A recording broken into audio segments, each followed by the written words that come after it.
Dentro del diseño de zanjas de infiltración, existe un principio fundamental a la hora de diseñar una zanja de filtración.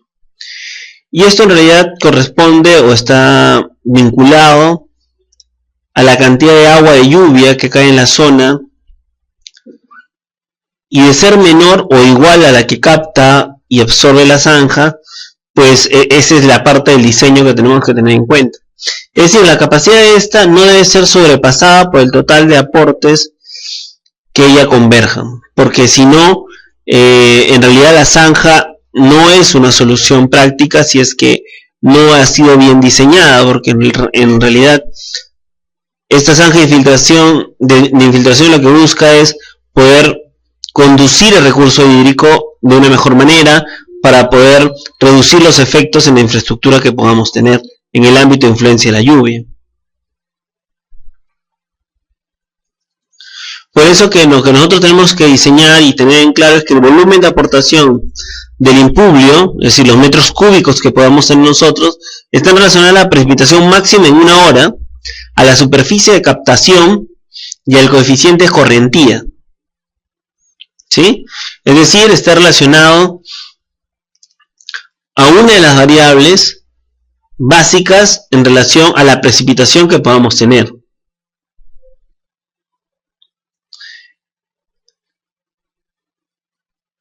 El diseño de la zanja depende del volumen de captación de la zanja. Es decir, cuánto tiene la capacidad de captar por hora, cuántos metros cúbicos por hora puede captar. Es decir, vamos a determinar nosotros en relación al volumen base por altura por largo cuánto es la capacidad de captar de dicha zanja.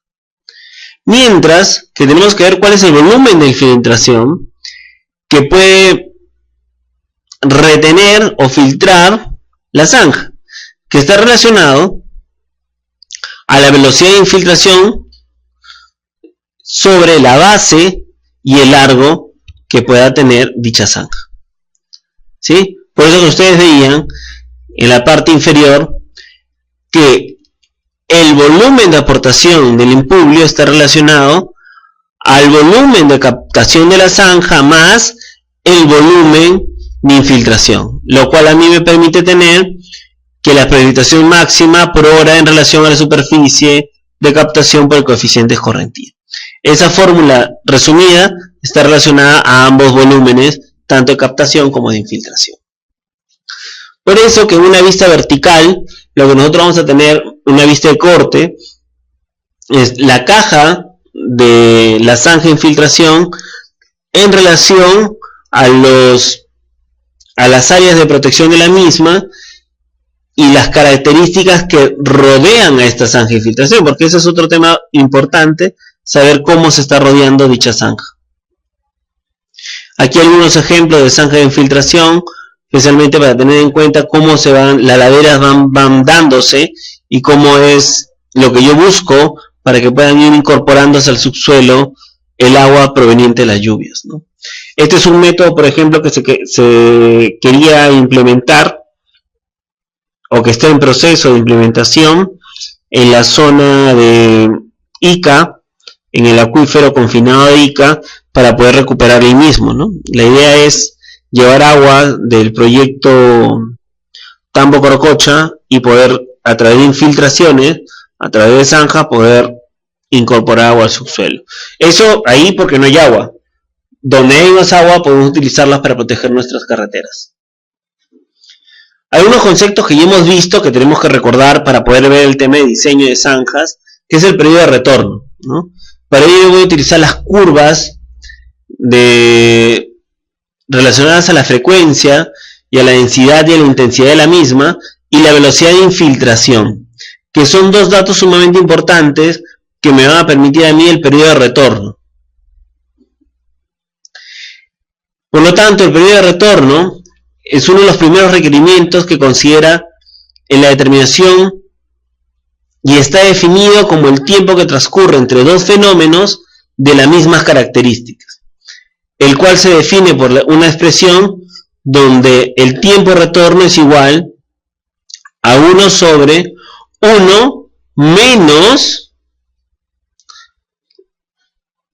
la curva DF, que es la función por la cual yo voy a determinar qué característica va a tener.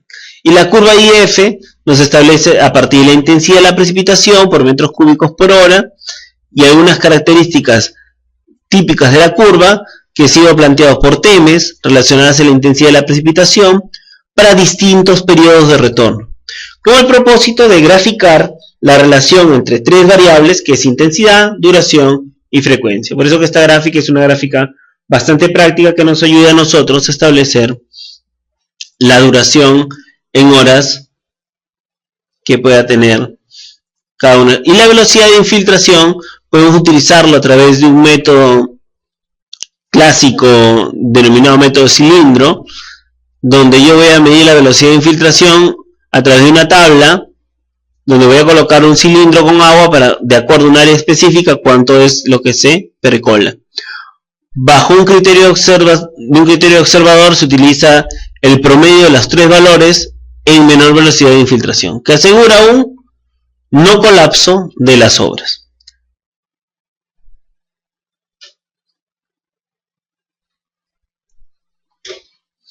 Tal como vemos nosotros en el cuadro, lo que nosotros tenemos que hacer en un tiempo determinado, en un área conocida, vamos a ver la altura de estos dos cilindros concéntricos y cómo se va filtrando el agua para poder determinar el promedio de filtración, ¿no? Vamos a ver algunos ejemplos de la precipitación máxima en una hora, por lo cual tenemos el caso de una estación de curvas de intensidad, duración y frecuencias ya conocidas. Por ejemplo, en la estación Peñacuet en Costa Rica, y poder saber cuál es la intensidad de precipitación promedio, el tiempo de retorno en años y la duración en minutos. ¿Sí? Para ello utilizo la fórmula de intensidad que está vinculada a la curva IDF, en la cual yo voy a determinar a partir de la duración y el periodo las características de la misma. El caso 2 de una estación que no cuenta con IDF, sí tendríamos que evaluar el parámetro K, el cual cuenta con una relación entre la intensidad horaria y la intensidad de precipitaciones en 24 horas para cada periodo de retorno, ¿no? Donde la intensidad de precipitaciones horaria está relacionada a la intensidad de precipitaciones durante las 24 horas. Y con eso yo tendré mi coeficiente de la precipitación máxima por una hora. ¿Cómo poder optimizar este proceso de tiempos máximos? Obviamente es cuando tú tienes una estación conocida y esta estación conocida ya tiene información o data histórica que te permita tener un historial y crear tu curva IDF. Las curvas IDF son creadas para cada uno de los puntos de aforo, para cada uno de los puntos de medición, que te permiten de una u otra manera establecer los periodos o los K de los distintos periodos de retorno, ¿no? Ahora, en nuestro caso, nosotros tenemos que establecer el distanciamiento entre zanja y zanja, ¿no? La que está asociada a las características propias del proyecto, que en este caso nos permiten a nosotros las velocidades y comenzar a agrupar las características de cada una de ellas. Entonces, al final el distanciamiento tendría que ser la base por la altura, por la velocidad promedio sobre la probabilidad por el tiempo establecido, y eso me va a dar a mí el distanciamiento. Antes de pasar a la siguiente sesión, como hemos dicho, el distanciamiento es igual a la base por la altura relacionado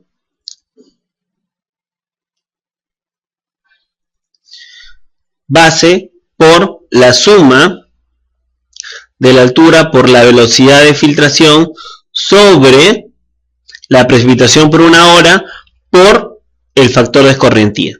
Eso establece el distanciamiento entre zanja y zanja. Repetimos, el distanciamiento entre zanja y zanja es igual a base por la suma de la altura más el coeficiente, la velocidad de infiltración sobre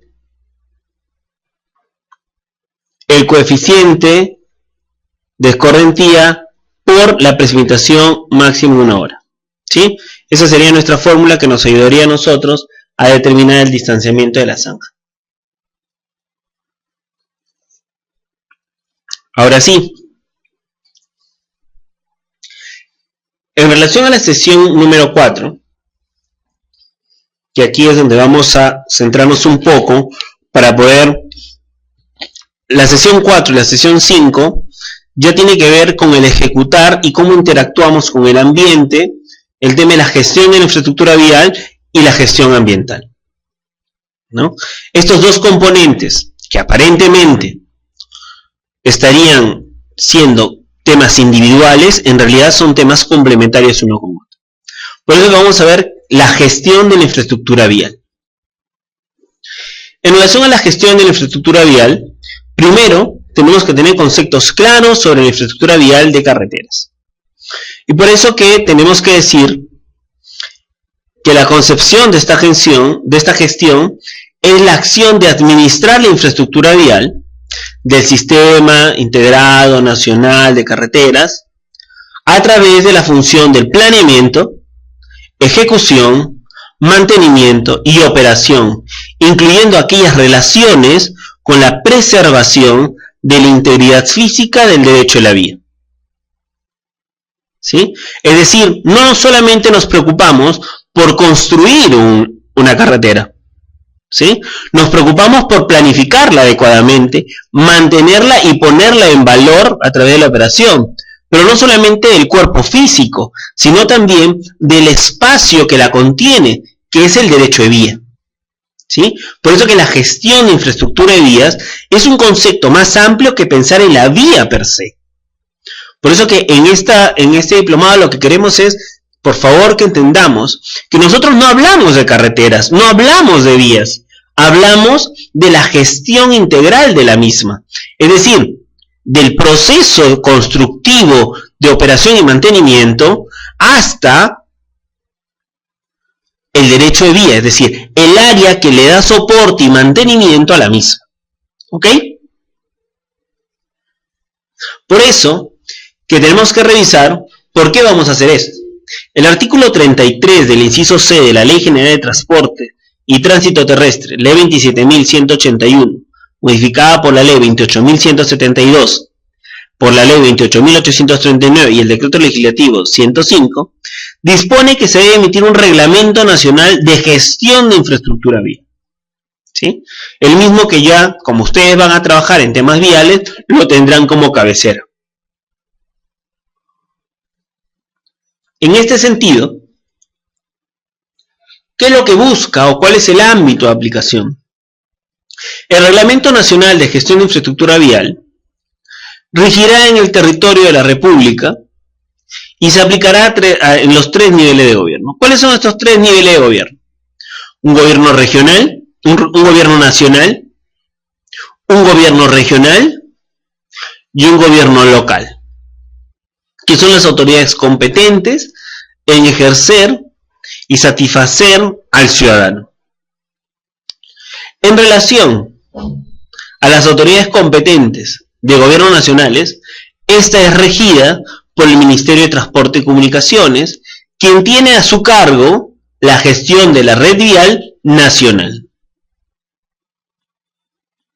Por otra parte, el gobierno regional tiene a su cargo la red vial departamental o llamada red vial regional. Por otro lado, el gobierno local tiene la red vial vecinal o rural. ¿Sí? Hay que tener bastante mapeado y entender que cada uno de ellos tiene funciones y competencias exclusivas dentro de las redes viales. Pero a su vez el alcance del sistema de la gestión de la infraestructura vial nos establece que este está conformado por la infraestructura vial pública, es decir, por las redes viales que el Estado a través de su intervención ha construido para mejorar la calidad de vida del ciudadano. Y tendremos la red vial nacional, la red vial departamental y la red vial rural. ¿Por qué se hace énfasis en estos tres niveles? Porque justamente son donde el Estado viene interviniendo a través de los programas presupuestales, que ya los conversaremos en otro momento, y la importancia de los mismos, porque ahora yo voy a evaluar los resultados de ellos. Por ejemplo, si queremos hablar de red vial nacional, el Ministerio de Transporte ejecuta las obras. Si queremos ver red vial departamental, Provías descentralizado. Si queremos ver redes viales, podemos ver el programa de mantenimiento y ejecución de caminos vecinales.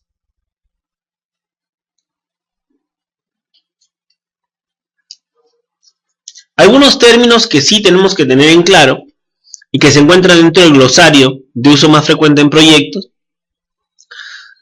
nos van a permitir a nosotros tener en claro durante nuestros proyectos viales de carreteras, de puentes, de túneles, de obras de drenaje, de elementos de seguridad vial, medio ambiente y otros que estén relacionados a esto, y nos permitan conocer de estos 478 términos aquellos que son más frecuentes de uso y podamos mejorar dentro de nuestra presentación y análisis ante las instancias correspondientes. Dicho sea de paso, la ingeniería vial está permanentemente en cambio, en innovación, por lo cual es necesario siempre estar también actualizando periódicamente a través de la Dirección General de Caminos y Ferrocarriles dicho glosario de términos, ¿no? Algunos términos que tenemos que tenerlos bastante en claro, por ejemplo, ¿qué es el afirmado? ¿No? El afirmado es la capa compacta de material granular, natural o procesada, con gradación específica que soporta directamente las cargas de esfuerzo del tránsito.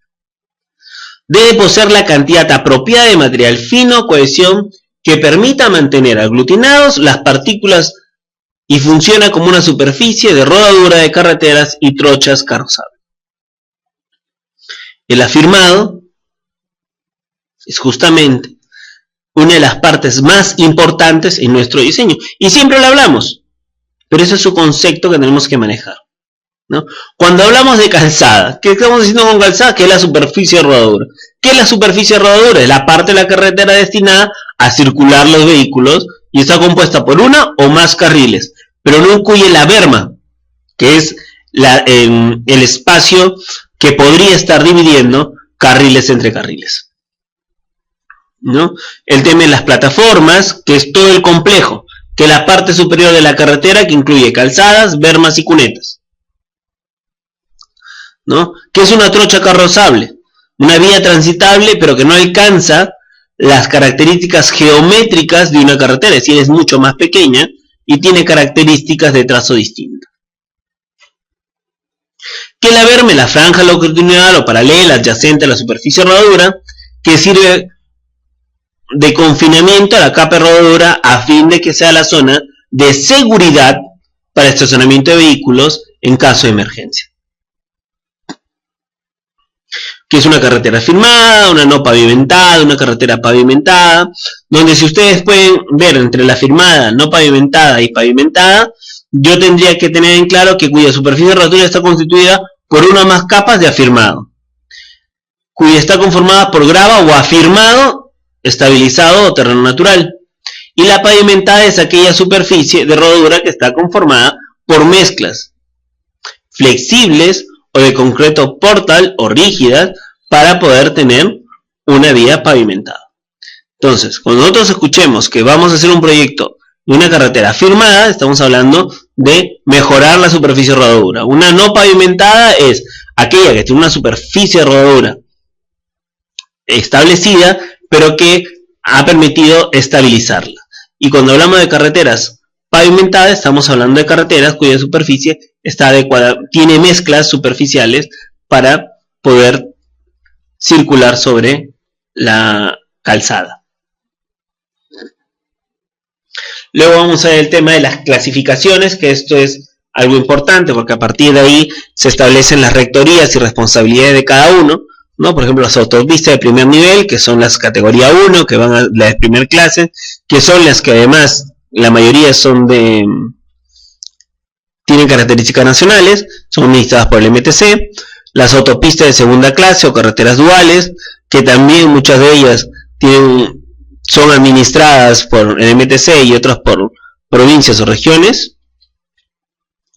Luego vamos a tener que estas clasificaciones y características que nos han permitido hacer una pequeña introducción en realidad a cómo se da el sistema de la gestión, está rectorado por alguien. Alguien es su rector y es el que establece las reglas de juego para poder lograr hacer más eficiente la gestión de la infraestructura de los caminos y ferrocarriles. Entonces, el MTC, en su calidad de rector a nivel nacional en materia de transporte y tránsito, a través de la Dirección General de Caminos y Ferrocarriles, que es la autoridad competente para dictar normas correspondientes a la gestión de infraestructura vial, fiscalización y cumplimiento e interpretarlas. Es decir, el MTC tiene su brazo armado. ¿Quién es su brazo armado? La Dirección General de Caminos y Ferrocarriles, que es la que va a permitir articular en este proceso a los entes locales, regionales y al mismo MTC para poder cumplir con normas y estándares que nos permitan la satisfacción del ciudadano. Pero nosotros hemos hablado de la gestión, no estamos hablando de la construcción, no estamos hablando de la operación, estamos hablando de la gestión. ¿Qué significa o cuáles serían estas fases de la gestión? La primera fase de la gestión es el planeamiento. Yo tengo que tener un planeamiento general, tengo que saber de aquí al 2021 qué es lo que quiero, qué es lo que busco en materia de infraestructura vial, que me permita tener una planificación ordenada, clara, que me permita saber qué es lo que estoy esperando el ciudadano, qué es lo que quiere. Tengo que tener estudios de preinversión, ¿no? Tengo que tener sobre esas ideas del planeamiento, cristalizarlas a través de estudios de preinversión, a través de perfiles, perfiles de factibilidad, que nos establezcan cuáles son esas características y hacia qué apunta y cuáles serían las principales causas que yo voy a mitigar con esta infraestructura. Por otro lado, una vez ya los estudios de preinversión aprobados, tengo que tener estudios definitivos. Una vez con los estudios definitivos, ya puedo hacer las obras viales, las mismas que tienen que ser operadas y mantenidas por un responsable, sea el local, sea regional o sea el nacional. Es decir, la gestión de la infraestructura vial es sumamente importante porque no solamente va a la última etapa, que es la obra vial, que ni siquiera es la última etapa, es una etapa intermedia. Nos olvidamos muchas veces que tiene que ver desde la gestión del área hasta la operación hasta el mantenimiento de la misma. ¿En qué consiste el planeamiento? El MTC tiene entre sus funciones, primero, diseñar, normar, ejecutar las políticas de promoción en materia de transporte. Segundo, es la que formula los planes nacionales sectoriales en materia de transporte. Es decir, ellos son los que nos van a decir, mira, por acá queremos ir. Sin embargo, esa visión de planeamiento a largo plazo se tiene que cristalizar a través de los planes de desarrollo de corto, mediano y largo plazo. Por lo cual el MTC, en su calidad de rector, va a establecer y elaborar el Plan Vial Nacional, que contiene el análisis de la red vial, de sus competencias, incorporando los planes viales regionales, departamentales y los vecinales. Todo siempre enmarcado dentro de la estructura orgánica, dentro de la estructura funcional del Ministerio de Transporte. Para que esto funcione, se tenga un plan nacional, los gobiernos regionales y los gobiernos locales también tienen que hacer sus planes viales, de tal forma de que el plan nacional sea la subsuma de todo. Lo que no podemos dejar de tener en claro es que las autoridades competentes para efecto de la formulación de planes indicados y en su función la priorización de inversiones deben realizar y actualizar un inventario de vías, que es algo que hasta ahorita tenemos bastante avanzado a través del MTC. Ya estamos culminando al 100% el inventario de vías, porque es importante saber qué es lo que tenemos, porque sobre qué es lo que tenemos vamos a ver qué es lo que queremos. Si no sabemos qué tenemos, no sabemos qué queremos.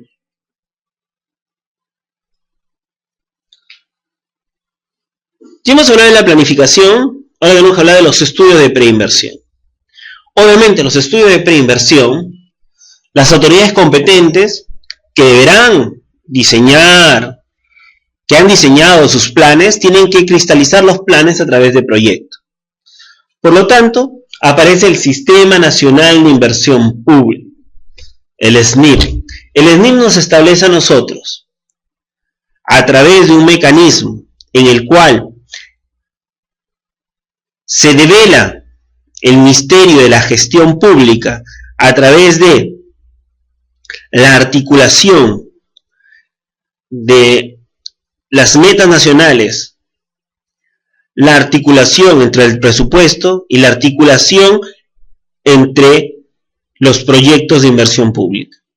Esta conjugación a nosotros nos permite decir que en el SNIP se ha establecido preinversión, inversión, operación y mantenimiento.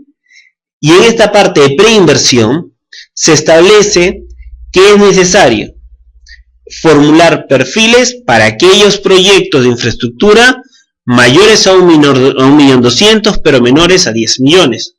Y después de haber sido aprobado, después de buscar un proyecto de más de 10 millones, debemos aprobar el perfil para luego viabilizar a nivel de factibilidad dicho perfil si es una obra mayor a 10 millones. Por eso que según la fase de preinversión establecida por el SNIP, lo que se busca evaluar es la conveniencia de realizar o no este proyecto de inversión pública. Por lo cual hay que evidenciar tres cosas fundamentales: si es socialmente rentable, si es sostenible y si es compatible con las políticas sectoriales públicas, que son los tres criterios de declaración de una viabilidad. Por eso lo que decíamos nosotros era en relación al presupuesto, en relación a la planificación y en relación a la ejecución de proyectos de inversión pública. Otra etapa importante, después de tener el perfil, o si es una obra mayor a 10 millones, haber pasado por perfil y tener a nivel de factibilidad, tengo que hacer estudios definitivos. Estos estudios definitivos, de acuerdo al Sistema Nacional de Inversión Pública, es el siguiente nivel, que inicia en el nivel de inversión, que es donde nosotros vamos a realizar el expediente técnico. El expediente técnico nos va a permitir a nosotros poder formular la propuesta definitiva para la ejecución de la infraestructura vial que hemos planteado en el perfil. Estos estudios definitivos establecen el detalle del diseño de ingeniería de los elementos que constituyen el proyecto, teniendo en consideración factores tales como velocidad de directrices, tráfico, zona geográfica, seguridad vial, capacidad de carga, demanda. Estos estudios definitivos contienen mínimamente un resumen ejecutivo, una memoria descriptiva, los metrados de la vía, el análisis de precios unitarios, el presupuesto, una fórmula polinómica, los cronogramas establecidos del desarrollo de la obra, especificaciones técnicas de las características de cada una de las partidas, los estudios de ingeniería básicos como son el de tráfico, el topográfico, el de suelo, el de canteras, el de aguas, el de hidrología, el de hidráulica, el de geología, el de geotecnia, que debería incluir el tema de taludes, el de seguridad vial y entre otros que sean necesarios, porque ya después de estos no vamos a hacer más estudios. O sea, en este momento es el momento de hacer todos los estudios mínimos necesarios para poder levantar una infraestructura que sea sostenible en el tiempo. Luego tenemos el tema de diseños, que si es geométricos, pavimentos estructurales, drenajes, el plan de mantenimiento. Tenemos que hacer el estudio de impacto ambiental, los planos. Ahí solamente hay un paréntesis. Recuerden ustedes que en materia ambiental, que lo vamos a ver más adelante, hay un sistema concordado SNIP que ahora establece dentro del flujo de proceso que nosotros no podemos declarar la viabilidad de un proyecto de inversión pública si no contamos con la opinión ambiental competente. y no podemos aprobar un expediente técnico, es decir, no podemos aprobar el estudio definitivo si es que no contamos con el estudio de impacto ambiental aprobado. ¿Sí? Son dos condicionantes que tenemos que tener muy bien. Como estábamos diciendo, ahora vamos a ver la ejecución. Hemos visto la planificación, hemos visto la fase de preinversión, hemos visto la fase de inversión, hemos iniciado dentro de la fase de inversión con el tema del expediente técnico, con los estudios definitivos. Ahora vamos a la ejecución de la obra. Las obras viales, que son los niveles de intervención de las obras, de estas obras, tienen que ver con el tema de construcción, es decir, es la ejecución de obras de una nueva vía con características geométricas acorde a las normas de diseño y construcción vigentes. O vamos a hacer rehabilitación, es decir, es la ejecución de obras necesarias para devolver a la infraestructura vial sus características originales y adecuarla a su nuevo periodo de servicio, las cuales están referidas principalmente a la reparación y o ejecución de pavimentos, puentes, túneles, obras de drenaje, de ser el caso, movimiento de tierras en zonas puntuales y otros. Es decir, yo construyo algo nuevo, rehabilito lo que existe para mejorarlo en el tiempo, o hago un mejoramiento. ¿Qué significa el mejoramiento? Es la ejecución de obras necesarias para elevar el estándar de la vía. Miren la diferencia entre rehabilitar y mejorar. La diferencia de rehabilitar es devolverle a la infraestructura vial las características originales. Y el mejoramiento es elevar el estándar de la vía mediante actividades que implican la modificación sustancial de la geometría y estructura de pavimento, así como la estructura y o adecuación de los puentes y túneles y obras, muros y señalizaciones necesarias. ¿Sí? Pareciera que son lo mismo, pero en realidad son cosas diferentes. Yo rehabilito cuando voy a recuperarla. Yo mejoro cuando la vía está bien, y lo que voy a hacer es elevar el estándar que actualmente tiene. En relación a estas obras viales, las autoridades competentes ejecutan las indicadas obras viales contando previamente con un expediente técnico, aprobado y cumpliendo con las disposiciones legales sobre la materia. Como hemos dicho, estos expedientes técnicos a partir de la fecha ya no pueden ser aprobados por el titular o el órgano resolutivo, en tanto no cuenten con el estudio de impacto ambiental. Por otro lado, las autoridades competentes son responsables de la ejecución de la obra vial y que deben ser ajustadas a los expedientes técnicos aprobados y las normas vigentes. Aquí hay que tener en cuenta de que el Sistema Nacional de Inversión Pública genera responsabilidades administrativas y civiles a aquellos que no cumplen con esta disposición. En las carreteras no pavimentadas se implementarán soluciones técnicas y económicas que permitan estabilizar la superficie de rodadura a fin de que no sufra de deterioro prematuro. Es decir, vamos a hacer actividades que nos ayuden a mantener la vía y generar que esta vía pase de una u otra manera a alcanzar un nivel de carretera pavimentada. Hemos hablado de las obras viales, pero las obras viales tienen otro componente adicional, que son el mantenimiento vial. El mantenimiento vial es sumamente importante. Es como cuando ustedes se compran un carro y creen que el carro es eterno. El carro hay que llevarlo a mantener, ¿no? Si no cuidamos las cosas se deterioran. Y si encima no somos preventivos, es decir, no hacemos un mantenimiento, que este debe ser o rutinario o periódico para ayudarnos a darle mayor tiempo de vida, o por lo menos que logre el tiempo de vida útil.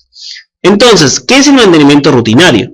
Es un conjunto de actividades que se realizan en las vías con carácter permanente para conservar sus niveles de servicio. ¿Está bien? ¿Qué es un mantenimiento periódico? Es un conjunto de actividades programables cada cierto periodo que se realizan en las vías para conservar su nivel de servicio. Ambos sirven para conservar el nivel de servicio. Pero el mantenimiento rutinario es el permanente, el periódico es... ¿Y cuál es la diferencia? Las actividades que yo realizo. Porque en el caso del mantenimiento periódico, va mucho más allá a solamente darle viabilidad a la infraestructura menor de la vía. Aquí ya se está refiriendo a la relación de la infraestructura de la obra de la vía, es decir, capa asfáltica, mejoramiento de bermas, muros, drenajes, etcétera, etcétera. O sea, ese mantenimiento periódico que me permite a mí desatorar alcantarillas, limpiar canaletas, tener las rodaduras óptimas, etcétera, etcétera. Parchar algunos, resanar algunos parches, ¿no?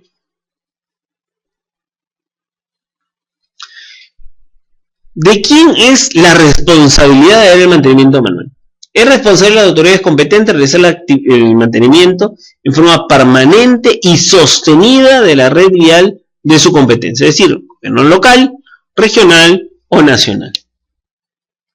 Asimismo, asegurar los recursos financieros necesarios para ello. Las actividades de mantenimiento rutinario se realizan por niveles de servicio de acuerdo a un plan de mantenimiento que deberá ser aprobado cuando yo apruebo y ejecuto la vía. En este sentido, las actividades de mantenimiento periódico se realizan de acuerdo al expediente técnico. ¿Por qué de acuerdo al expediente técnico? Porque el expediente técnico justamente te establecía ciertas condiciones para que tu obra pueda lograr llegar a cumplir su horizonte de vida, ¿no? Ahí se establecían algunas características de algún tema de mantenimiento. Por eso que es importante ahí verificar las aplicaciones técnicas, los estudios de tráfico, de canteras, de fuentes de agua, el diseño de reparación. Por eso justamente el sistema de evaluación de impacto ambiental establece que cada 3 años deberíamos actualizar dicho instrumento. Igual es el tema de mantenimiento de carreteras. Yo tengo que cumplir un plan aprobado juntamente con mi ejecución de mi proyecto.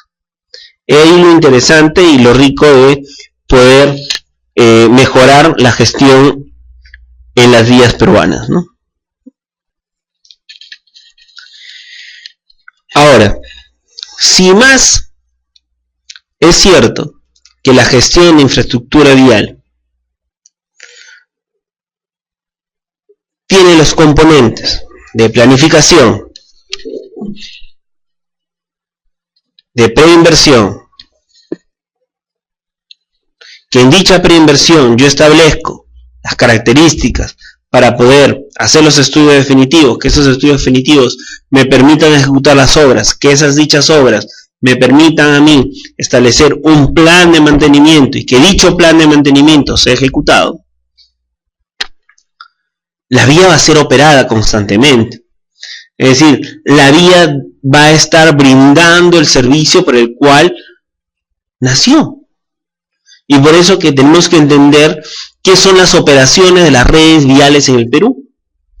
Y estas operaciones son un conjunto de actividades que se inician al término de una intervención de la vía y tienen por finalidad mantener un nivel de servicio adecuado. Qué importante es la palabra mantener un servicio adecuado, ¿no? Es decir, cuando la Municipalidad de Breña escucha servicio adecuado, está a punto de decir dónde está lo adecuado, ¿sí? O sea, la operación es mantener el servicio adecuado, que está referida al cuidado y vigilancia de los elementos conformantes de la vía, incluyendo, por favor, subrayado, incluyendo la preservación de la integridad física del derecho de la vía. Es decir, nadie debe invadir el derecho de la vía. Si no tuviéramos problemas como los que tenemos ahora en la Panamericana Norte, en la cual, por la expansión urbana, en Javish, no podemos continuar la recta de la vía y pasamos de 6 carriles a 4 carriles. Porque el proceso del derecho de vía ha hecho que la gente esté tan pegada a la zona que no podamos manipular ni tener un derecho de vía adecuado. ¿Sí?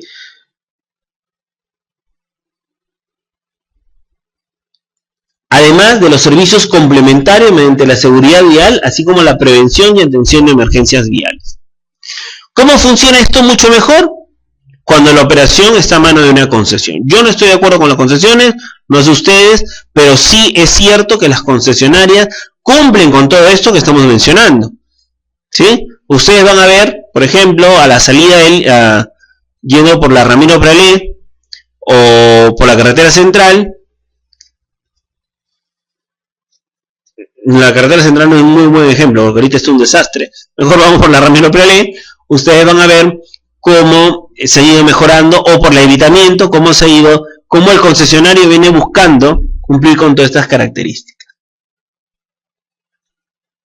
Asimismo, es responsabilidad de las autoridades competentes realizar las actividades de operación en la red vial de su competencia, en forma directa o indirecta, cumpliendo las normas establecidas por el MTC.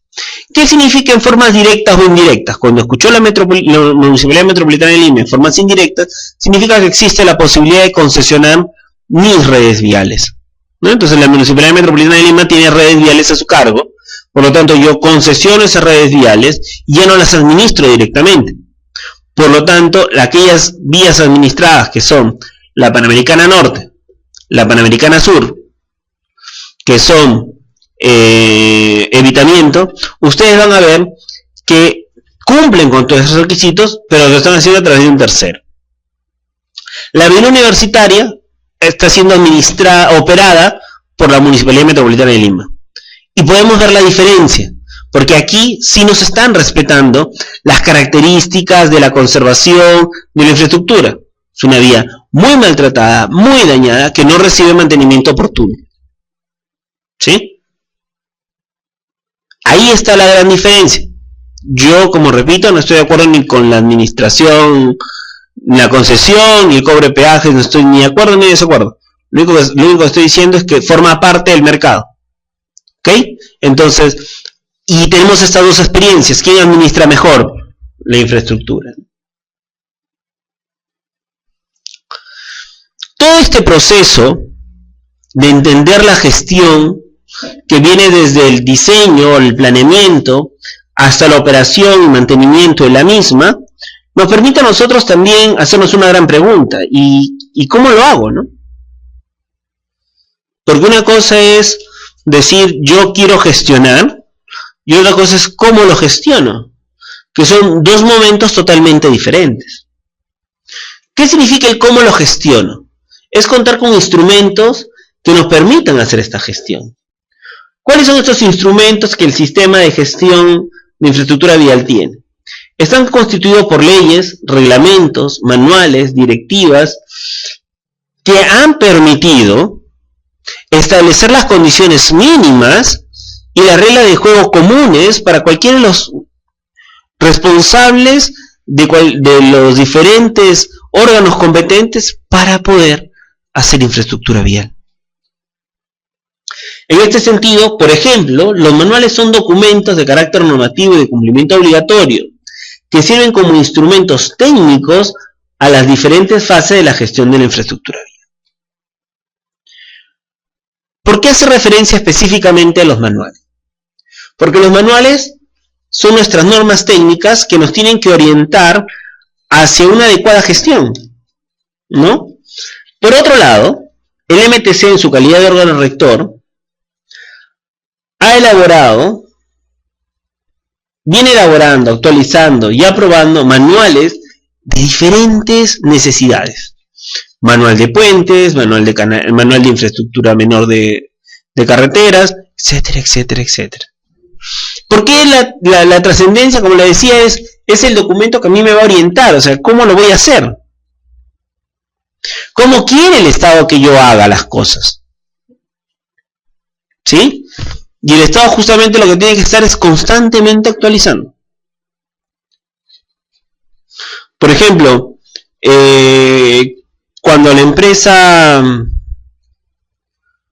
brasileña adquiere la cirúrgica Ciber Perú, en su sistema de alto horno iban a hacer captura de material particulado, que en realidad eran pequeñas esquirlas de metal pulverizado que en el caso de Brasil son utilizados como parte de el afirmado, la capa asfáltica.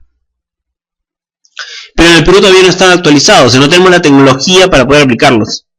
Entonces se desechó.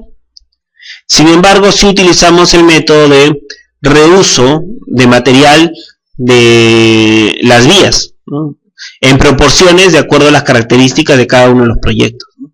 Y eso lo podemos ver a través de los manuales y directivas que se planteen.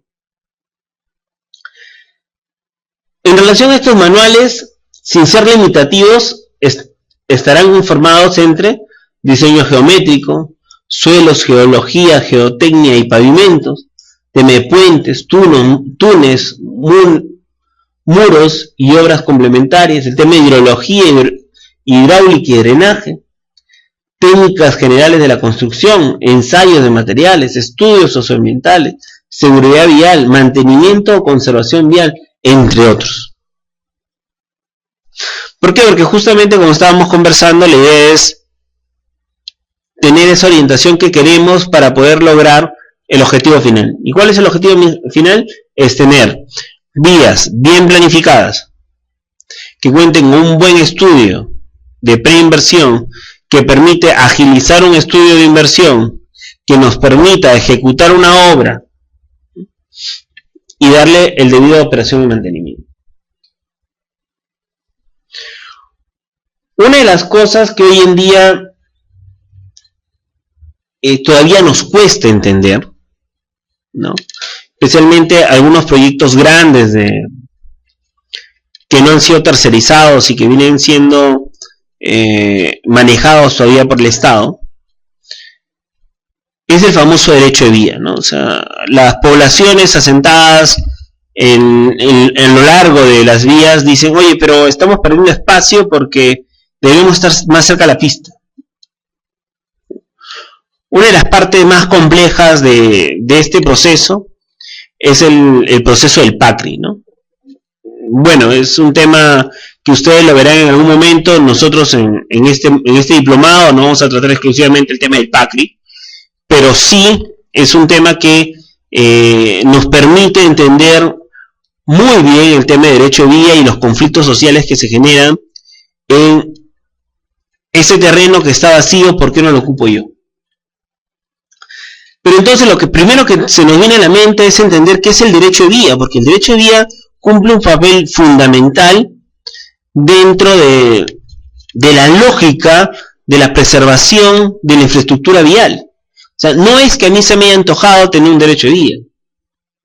En realidad el derecho de vía es una faja de terreno de ancho variable, dentro del cual se encuentra comprendida la carretera, sus obras complementarias, sus servicios, áreas previstas para futuras obras de ensanche o mejoramiento, zona de seguridad para el usuario, anchos que establece mediante, este ancho se establece mediante resolución del titular de la autoridad competente respectiva, en los famosos planes directores.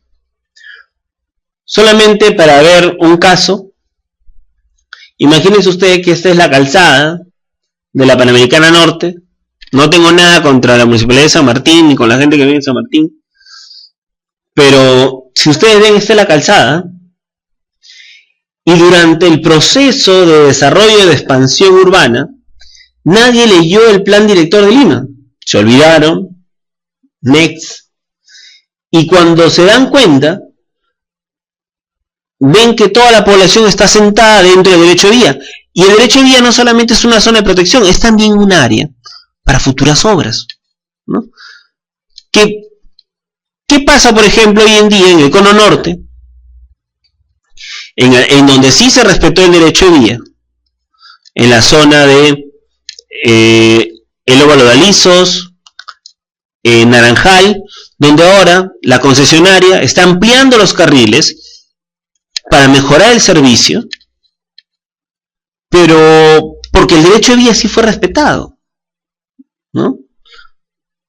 Es importante el derecho de vía, no solamente para proteger la infraestructura, sino también para teniendo en mente que mi planificación decía que ahí iban a haber obras de arte, como tréboles, como óvalos, que necesitan una ampliación de infraestructura. Es así como nosotros tenemos que comprender que el derecho de vía se mide desde el eje hacia la mano derecha y hacia la mano izquierda en forma proporcional. Y como ustedes pueden ver, las obras de arte permiten establecer cuál podrían ser estas longitudes de acuerdo a las características de corte, de protección, etc. Hay diferentes características de derecho de vía, hay diferente interpretación de derecho de vía.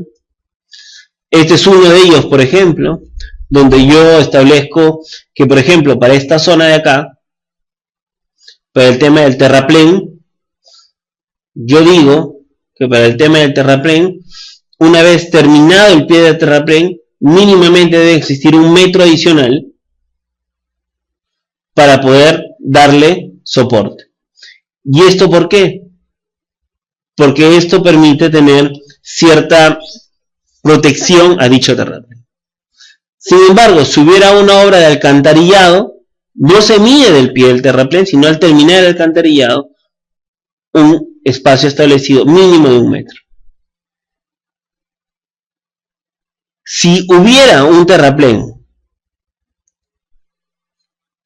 la distancia mínima es de 2 y la deseable es de 5. ¿Sí? Eso es lo ideal. Si hubiera algún muro de contención o algo similar, siempre la distancia va a estar de 2 a 5 metros. ¿Por qué esto? Porque puede ser que tengamos que hacer operaciones, mantenimientos,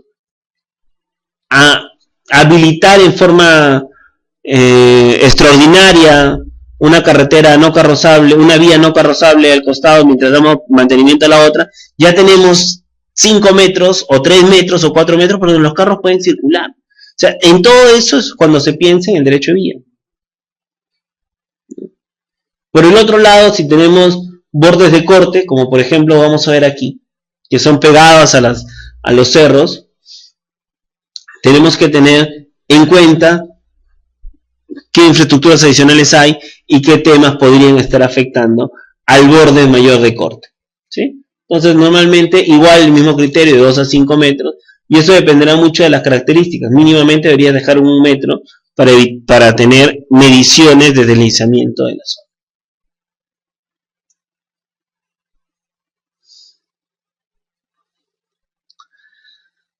Como ustedes pueden observar,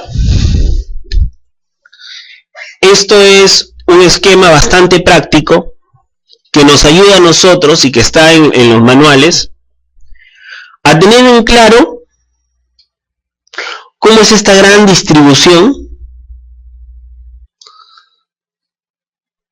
de una vía multicarril con un separador central en tangente, es decir, en cortada.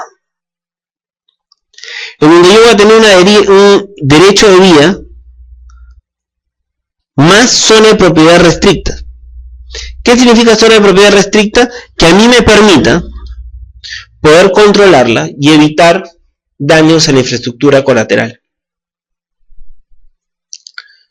Voy a tener un derecho de vía, que es la que va a proteger todas las obras de arte para mi proyecto. ¿Sí? Todas las obras de arte, canaletas, cunetas, canales, todas. ¿Sí? ¿Por qué? Porque la obra, por favor, y miren ustedes claramente la figura, la obra no solamente está hecha por las calzadas, sino está hecha por el procedimiento de la corona del pavimento, del proceso de pavimento, más las obras de artes adicionales que pueda tener yo para proteger esto. ¿Qué pasa si yo no digo esto es en forma irrestricta? Podrían afectar la estabilidad. Las obras llegan hasta acá, el derecho de vía tiene que preservarse hasta acá. por favor, tengamos en cuenta que la obra no solamente es una obra de ahora, es una obra hacia el futuro. Por lo tanto, el corte debe incluir los caminos de servicio que van a permitirle también el mantenimiento de la vía. Muchas veces creemos que, bueno, ya, ustedes imaginan, ustedes ven, por ejemplo, cuando están pasando por la Panamericana o por cualquier zona descampada de nuestra costa peruana y ven un montón de torres de alta tensión. La pregunta es, ¿y por dónde pasan? Hay un derecho de vía de los postes de alta tensión por donde van los vehículos que le dan mantenimiento. Acá también hay que considerar la ruta por donde se va a hacer mantenimiento, para no afectar la capacidad de la infraestructura de dicha vía. Y en caso de emergencia también podría ser utilizada esta área de mantenimiento. ¿Sí? He ahí la importancia de entender que la obra no solamente está hecha por la calzada, está hecha también por todos los accesorios que conforman la vía y las áreas que van a permitir darle un soporte a la misma. ¿Sí? Tal como te dicen, hay que tener mucho cuidado con las características físicas de la zona. ¿Qué tipo de pendientes tenemos? ¿Qué características van? ¿Cómo estoy estableciendo mi diseño? Por eso que es muy importante el diseño del expediente final, porque ahí, no decir, no, el derecho de vía de zona irrestricta es tal, es mayor, es menor. Ahí es donde yo defino, en realidad, qué es lo que busco y qué es lo que quiero. Recuerden, una buena planificación permite tener hacia el futuro una vía controlada, sin quitarle los derechos a nadie. ¿Ok? Por eso es la importancia de entender que las obras de infraestructura vial tienen toda esta complejidad para mejorar el servicio hacia el ciudadano.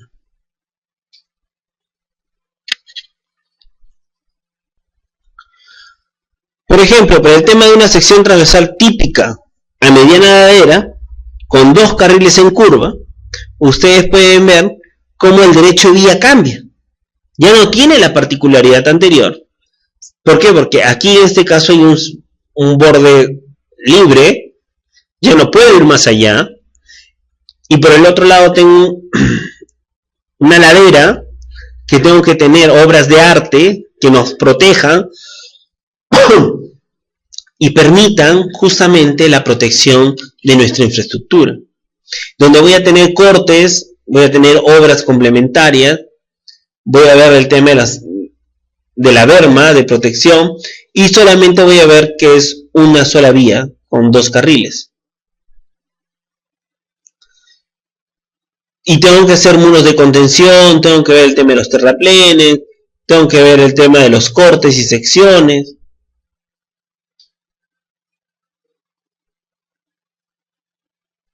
¿Sí? Y por ejemplo, para el tema de lluvias, estoy previendo tener una zanja de coronación revestida, para que cuando llueva no afecte y no produzca percolación del suelo y estabilice el talud. O sea, toda esa información es sumamente valiosa y se tiene que hacer, y ahí nos representa claramente hacia dónde va el derecho de vía. No, que tiene que ser el mismo derecho de vía para ambos lados, no. El derecho de vía es el necesario y cumple un objetivo, que es proteger la infraestructura. ¿Sí? Entonces, en relación a los derechos de vía ya hemos visto 2 casos típicos y hay que ahora ir indagando hacia dónde busca y cuál es la herramienta que va a amarrar el tema que hemos visto de preservación del ambiente, características ambientales de recursos hídricos, que me sirven para el diseño que estamos viendo, pero también que hay que cautelar la calidad ambiental del mismo.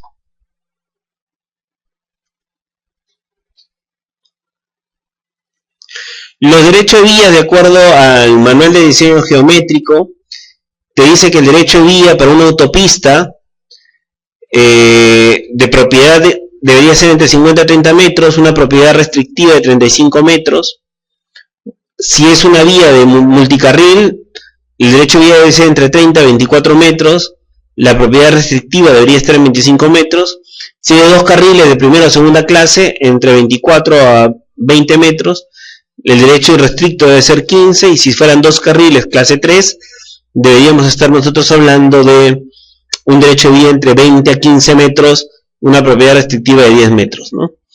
Estas características obviamente están relacionadas a la capacidad de vehículos que van a intervenir en cada uno, y también tenemos que tener en cuenta que si hay inmuebles que se podrían ver afectados, iniciamos el proceso de PACRI, o que es el procedimiento de compensación que tiene el Ministerio de Transporte, o iniciaremos el proceso final, que es el que menos nos gusta, de expropiación de bienes, ¿no? Tal como se ha observado hasta ahora, el derecho de vía se plantea como parte de la protección de la infraestructura, y eso dependerá de cada una de las características topográficas de la zona donde se ejecuten los proyectos, ¿no? Por eso que es importante tener en claro que el derecho de vía, cada autoridad competente establece y aprueba mediante resolución del titular el ancho de la faja de dicho derecho de la red vial. La ejecución de las obras viales deben contar con la libre disponibilidad de derecho de vía, para cuyo fin la autoridad competente realiza las acciones de saneamiento físico legal correspondientes en concordancia con los dispositivos legales vigentes sobre la materia. Hay que tener en cuenta que corresponde a la autoridad competente que ejecutan las obras en la vía gestionar y obtener la inscripción del derecho de vía en el Registro Nacional de Carreteras a cargo del Ministerio de Transporte, que es la parte legal de cautelar que este derecho se conserve y se preserve, ¿no? Algunas resoluciones sobre derecho de vía, que son las que precisan derechos de vía en tramos de carreteras ubicados entre Morropón y Huancavelica, que es una resolución ministerial que aprueba, por ejemplo, para el derecho de vía de la carretera de Empalme R1, en relación a tales lugares, un derecho de dominio de 40 metros, 20 metros a cada lado del eje de la carretera. Entonces, así deben emitirse las resoluciones que le permiten a dicha infraestructura contar con su derecho de vía aprobado, ¿no? Por ejemplo, nosotros vamos a ver, y que eso lo tenemos que tener en claro y que lo hemos repetido varias veces, el derecho de vía no va a ser el mismo en toda la vía, ¿no? Segundo, el derecho de vía a registrarse tiene que ser el establecido por el diseño. No podemos establecer derecho de vías que no se han establecido en el diseño inicial. Por lo menos debemos considerar que, de acuerdo a lo establecido en la normativa vigente, este derecho de vía nos permite a nosotros velar por la adecuada implementación de la normativa vigente. Es decir, el derecho de vía que yo presente o que yo entregue está pensando en ahora hacia el futuro, no solamente en el ahora, pero también en las condiciones topográficas. O sea, no es que porque a mí se me ocurre van a ser 10 o 20 metros. Por ejemplo, aquí el derecho de vía va a ir variando, ¿no? En el tramo 155 al tramo 149, en realidad solamente puede haber un derecho de vía de 10 metros. Y a partir del 149 hacia el 147 sí puede ampliarse el derecho de vía, ¿no? Este dato es importante porque a nosotros nos permite tener en cuenta que no todas las vías son iguales, ¿no? Por ejemplo, en estos casos, que es el derecho de vía y la variante del Serpentín de Pasamayo, las calzadas tienen 7 metros 20 cada una, ¿no? Y el derecho de vía tiene 4.10. Y para el lado de lo que ustedes están mirando, el lado izquierdo, no hay un derecho de vía porque está muy cerca de la población adyacente, ¿no? Entonces, o sea, es igual, 4 metros 10 para ambos lados de derecho de vía.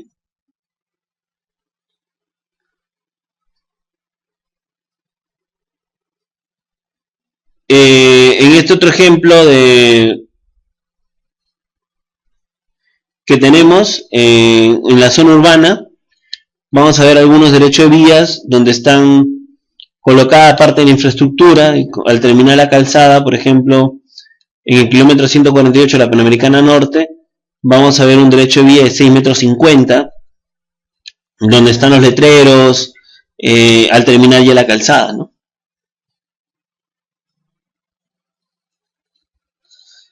Hay algunas excepciones para el uso del derecho de vía, y estas excepciones están relacionadas al artículo 20 del Decreto Supremo 033/2001, el cual establece que en tanto no constituya obstáculo o peligro para el tránsito, se podrá utilizar construcciones permanentes para obras básicas para el funcionamiento de servicios esenciales públicos. Es decir, solamente para aquellas que son necesariamente, deberían estar ahí por necesidad pública. ¿Sí? O sea, no es cualquier obra permanente, sino por necesidad pública. Sin embargo, queda prohibido colocar avisos publicitarios en el derecho de la vía. Las autoridades competentes podrán autorizar el uso del derecho de la vía para la instalación de dispositivos y obras básicas que podrían ser necesarios, como saneamiento, electricidad. Otorgarán permisos para que se puedan hacer los estudios correspondientes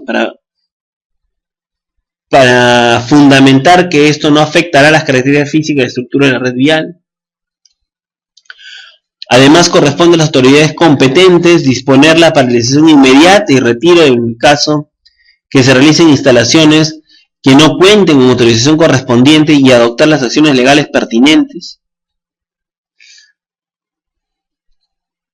Y en este sentido, el derecho de vía tiene ciertas regularizaciones, pero debemos recordar que hay una propiedad restringida.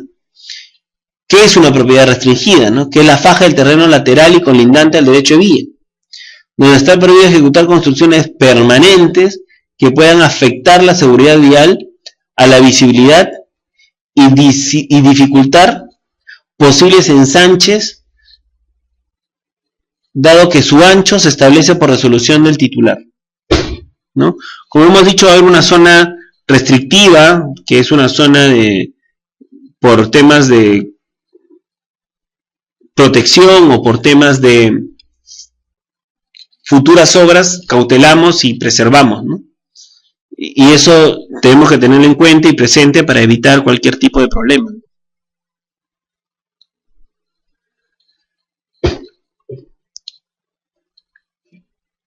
Dentro de este diplomado, que contiene 5 sesiones, la última sesión está referida al Sistema Nacional de Evaluación de Impacto Ambiental. ¿Cómo correlacionamos estos momentos?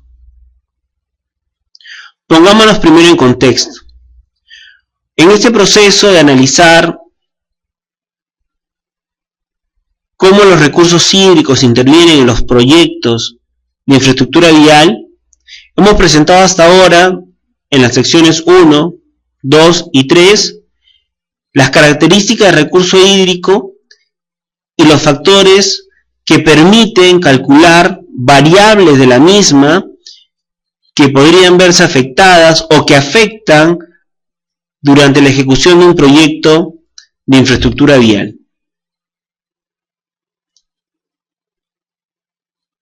Es decir, nosotros hemos buscado en los primeros 3 capítulos comprender la naturaleza del recurso agua y cómo interactúa a través de la gestión, a través de las cuencas hidrográficas, las mismas que tienen una gestión establecida y además buscan y propugnan la calidad del recurso hídrico. Sin embargo, también hemos visto la gestión de la infraestructura vial, el mismo que va a tener como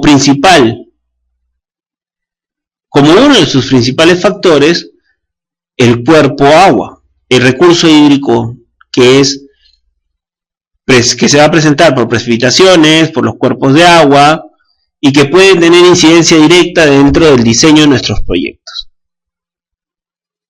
Sin embargo, recuerden ustedes que el agua también es un cuerpo receptor, es decir, por nuestras actividades de construcción que pueden estar bien diseñadas, podríamos afectar la calidad ambiental de dicho cuerpo. Es decir, podríamos afectar la calidad del agua. Pero ¿cómo saber eso? Justamente el Ministerio del Ambiente, a través de la Dirección General de Políticas y Normativas, de Instrumentos Normativas, que es la administradora del Sistema de Evaluación de Impacto Ambiental,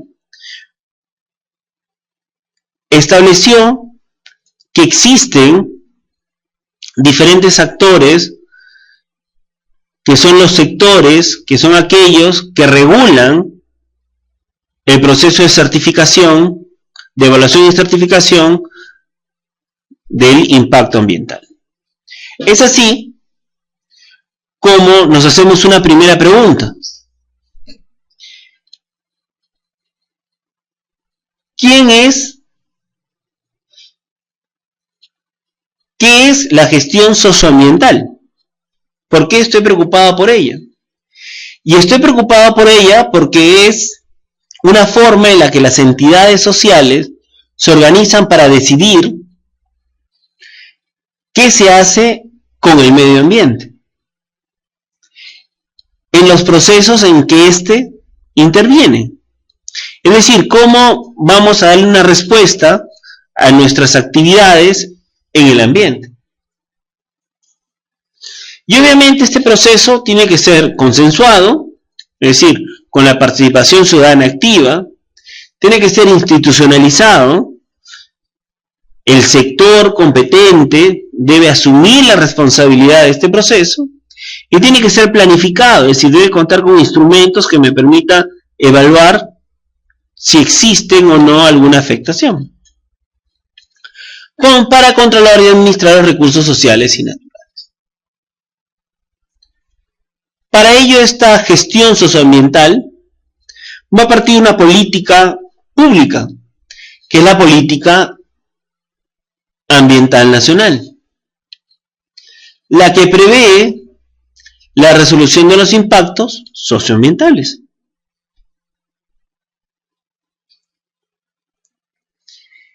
¿Y por qué prevé este impacto? Porque va a existir afectación que va a dejar una huella o consecuencia producto de las actividades humanas sobre el ambiente y sobre los mismos seres humanos. Obviamente, a diferentes escalas espaciales y temporales. ¿Por qué? Porque toda actividad que realice el hombre genera un cambio, sea este positivo o negativo al ambiente. Nosotros al respirar generamos CO2. Ese es un impacto negativo porque forma parte de un gas de efecto invernadero. Sin embargo, tengo un sistema de control, que son las plantas, que absorben CO2 y que reducen el impacto de mi actividad respiración.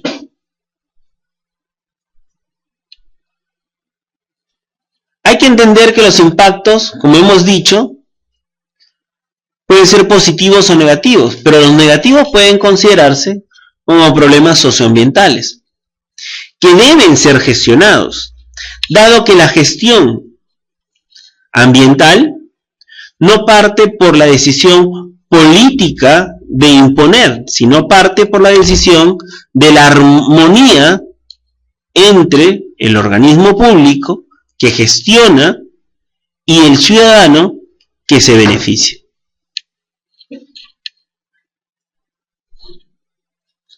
Por ello es importante comprender los niveles de impacto que podríamos tener, dado que voy a tener impactos directos, que es aquellos que se van a producir por mi actividad antrópica, es decir, por actividades de la construcción, como por ejemplo, como actividades antrópicas durante el proceso constructivo, llámese actividades sociales o actividades físicas, las sociales en el proceso de expropiación y afectación predial que podría yo tener, o actividades como cortes, taludes, movimiento de tierra, etc. Voy a tener impactos indirectos, que está relacionado al cambio de paisaje, que está relacionado al proceso de cierre momentáneo de avenidas, que eso genera un cambio social en relación a las características de la población. Voy a tener por otro lado el tema de los impactos sinérgicos, que estos pueden ser acumulativos, que van a poder tenerse a lo largo del tiempo, y que estos sí van a generar procesos paralelos, como el caso de las migraciones, cambio de paisaje, que están vinculados con los procesos sociales que se contempla cuando existe una nueva vía o una nueva comunicación. Caso, La Pampa, en Madre de Dios, en la IRSA. ¿Cuáles son los límites de gestión socioambiental en el Perú? Los límites es que en realidad no existe una política ambiental clara que defina su operatividad. Hay muchas superposiciones en relación al tema de la gestión de esta problemática, y particularmente va a depender mucho de los grupos de intereses que estén asociados a esta, ¿no? El tema socioambiental es un tema transversal que vamos a tener la particularidad que más de un interesado va a existir y que vamos a tener momentos coyunturales que no vamos a poder controlarlos, y esos momentos coyunturales que no vamos a poder controlarlos obviamente van a generar algunos aspectos o vicios en la gestión ambiental. ¿Cuál es la relación de estos problemas socioambientales? La relación de estos problemas socioambientales están vinculados a cómo se da la gestión y cómo yo voy a articular dicha gestión. Por eso es que nace la DEGASA. ¿Pero qué es la DEGASA? La DEGASA es la Dirección General de Asuntos Socioambientales, que es un órgano responsable de ejercer la autoridad ambiental sectorial en el marco del sistema de evaluación de impacto ambiental. La DEGASA forma parte del Viceministerio de Transporte, es una dirección de línea que le permite dar y direccionar al Ministerio de Transporte y a todos los entes competentes de realizar obras de infraestructura vial, cómo realizar la gestión ambiental. En este sentido, nosotros tenemos que ir conociendo cómo está organizada la Dirección General de Asuntos Socioambientales, que es, si vamos a dedicarnos a hacer proyectos de infraestructura vial, va a ser uno de los lugares donde más vamos a estar, porque no solamente se trata, a partir del sistema concordado CIESNIT, aprobado por el Decreto Supremo 019-2009, validado por el Sistema Nacional de Inversión Pública a través de la Directiva 03-2011, establecernos un mecanismo que ellos, a través de su Dirección de Gestión Ambiental, que es la responsable de velar por la calidad ambiental de los proyectos, y la Dirección de Gestión Social, que es la responsable de velar por la menor afectación al ciudadano que puede verse afectado por la implementación de este proyecto, la misma que cuenta con un equipo profesional encargado de supervisar todos los aspectos relacionados a los proyectos, tanto de concesión como de ejecución de administración directa.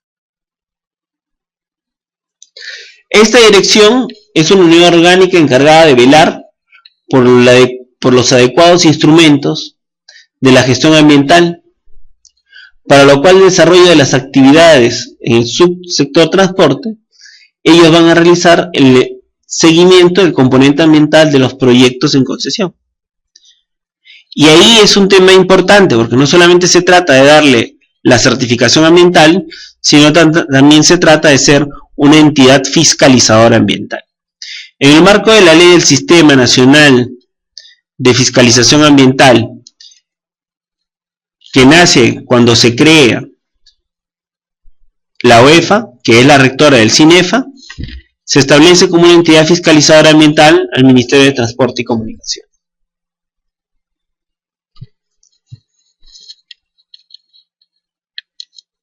Por otro lado, la Dirección de Gestión Social, como hemos dicho, es la encargada de velar por el entorno social, de todo el proceso de infraestructura. Para ello habrá que ver el tema de la participación ciudadana, el tema de la gestión de los planes de reubicación involuntario, el tema de los planes sociales, etcétera, etcétera, etcétera. Todo lo que tenga que ver con la interacción o el impacto del ciudadano en relación a nuestro proyecto, lo tiene que ver directamente la Dirección de Gestión Social dentro de la DEGASA. ¿Qué es lo que hemos dicho que hace la DEGASA hasta ahora? Evalúa estudios de impacto ambiental, registra las empresas autorizadas, busca garantizar la participación de la población, evalúa los planes de compensación y reasentamiento involuntario y elabora normativa ambiental. Es decir, la DEGASA es la autoridad ambiental competente en materia de transporte y a su vez es la entidad fiscalizadora ambiental de los instrumentos de gestión aprobados en este sector. A la fecha no ha habido transferencia de funciones, repito, no ha habido transferencia de funciones del Ministerio de Transporte hacia los gobiernos regionales. Se establece que para que ellos puedan, los gobiernos regionales y locales, asumir funciones en materia ambiental, esta tiene que ser transferida en forma expresa, y eso no ha sucedido en materia de gestión ambiental.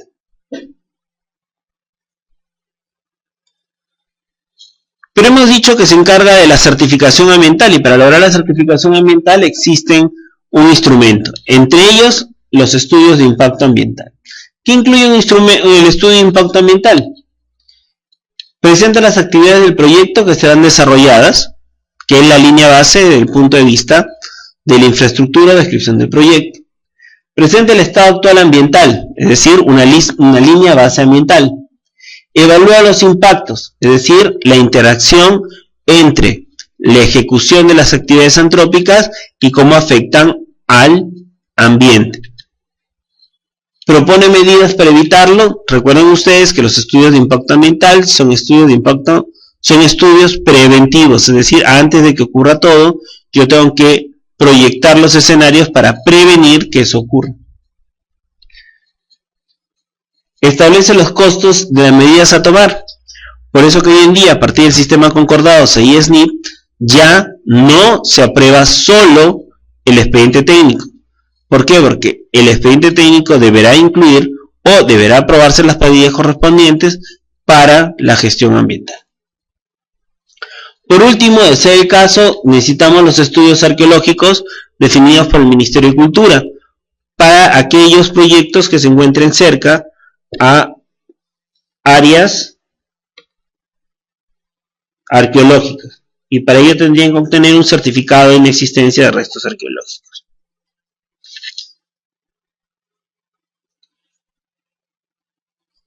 Hemos hablado de un plan de manejo, pero la pregunta que nos haríamos es, ¿qué es un plan de manejo? ¿Qué es un plan de manejo? Por ejemplo, aquel que nos permite evitar la contaminación o disminuir la contaminación ambiental. Es decir, evita el daño al suelo, al agua, al aire, a los animales o a la población a través de evitar ruidos, polvo, enfermedades, afectaciones al terreno. O como incrementar los beneficios de la obra a través de dar empleo, mejorar el diseño de la obra, infraestructuras anexas. Hay que tener en cuenta que el plan de manejo es la herramienta por la cual la ejecución del proyecto prevé evitar impactos ambientales y establece qué hacer en caso ocurra una desviación del proceso. ¿Sí? Un plan de manejo es aquella herramienta, guía, documento que nos permite evitar la afectación al ambiente. Por ejemplo, para el tema de suelo en el patio de máquinas, yo, si no preveo nada en mi estudio de impacto ambiental, digo obras, patio de máquinas, etapa, movimiento de vehículos. Muy bien, en el patio de ubicación, patio de máquinas. Por lo tanto, hay seca de combustible, aceites y grasas, son sustancias peligrosas. Entonces, en esa zona, para prevenir que eso ocurra, deberé contemplar contar con un suelo adicional o protección del suelo. Eso significa que yo deberé poner geomembrana o un piso prefabricado hasta terminar la obra y así evitar la contaminación del suelo.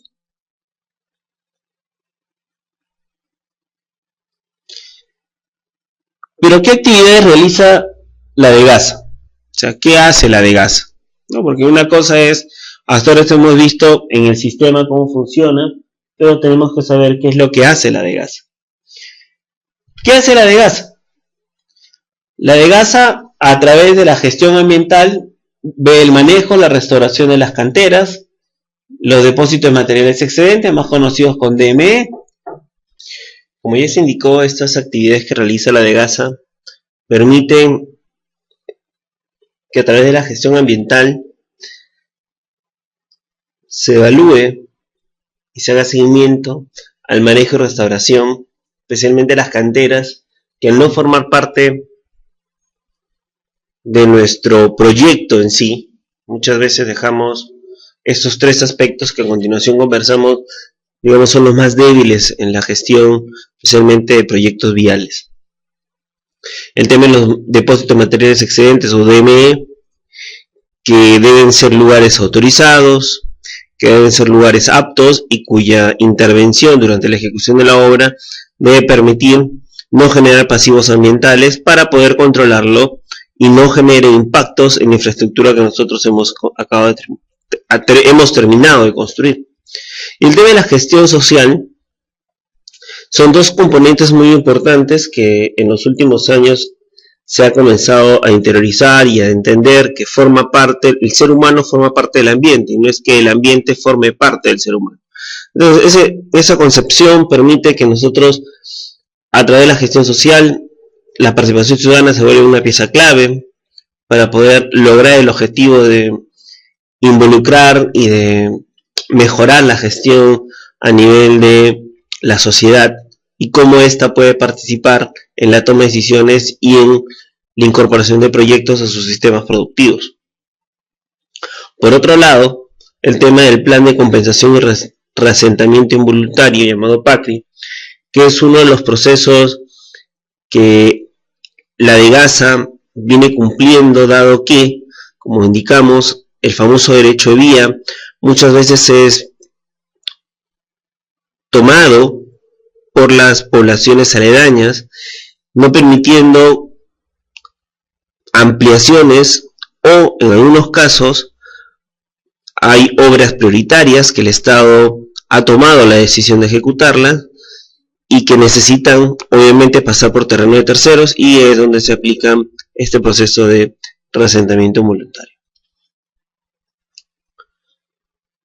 Como hemos dicho, hay tres aspectos importantes en el tema de la gestión ambiental. Primero es el manejo y restauración de canteras. ¿Qué es lo que busca la gestión ambiental a través del manejo y la gestión de canteras? En principio, ¿qué es una cantera, no? Nosotros siempre hablamos que durante nuestras ejecuciones de proyectos manejamos canteras, tenemos canteras, pero en realidad la cantera es el lugar donde se extrae materiales como piedras, grava, arena u otros análogos para obras de distinta naturaleza. Y pueden ser de cerros, de ríos, de suelo, y muchas veces no comprendemos que eso es un hábitat de otra especie, y nosotros tenemos que cautelar que dicha hábitat se mantenga o por lo menos mejore sus características en lo que se pueda. Dentro de las características, en muchas partes del país, especialmente en la zona selva y en la zona sierra, las canteras no son adecuadamente gestionadas y es donde generan muchos pasivos ambientales. Una de las cosas que busca la DEGASA es evitar que durante la ejecución, si forma parte de los componentes del proyecto, la extracción de materiales, cautelar que ésta se haga de la mejor forma, evitando los impactos ambientales que podrían hacerse.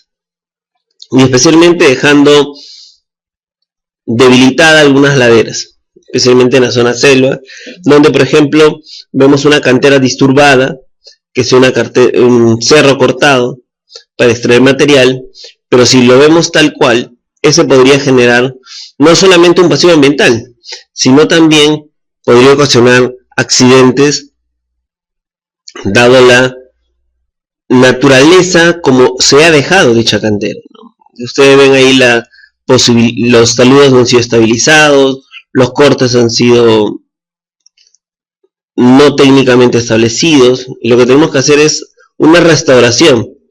¿Cómo podemos hacer esta restauración para que esta cantera que ya no me sirve, poder optimizarla y de una u otra manera genere mejores expectativas, tanto escénicas como de protección ante posibles desastres naturales que podrían darse ante la afectación de su estructura, dado que la fisiografía ha sido modificada? Entonces, por ejemplo, podemos utilizar el método de banquetas, que son métodos de cortes para darle estabilidad a los taludes, y hacemos revegetación para que estos taludes, con la flora del área natural, pueda darle mayor estabilidad a esta ladera y evitar futuros impactos ambientales o desastres que no nos gustaría.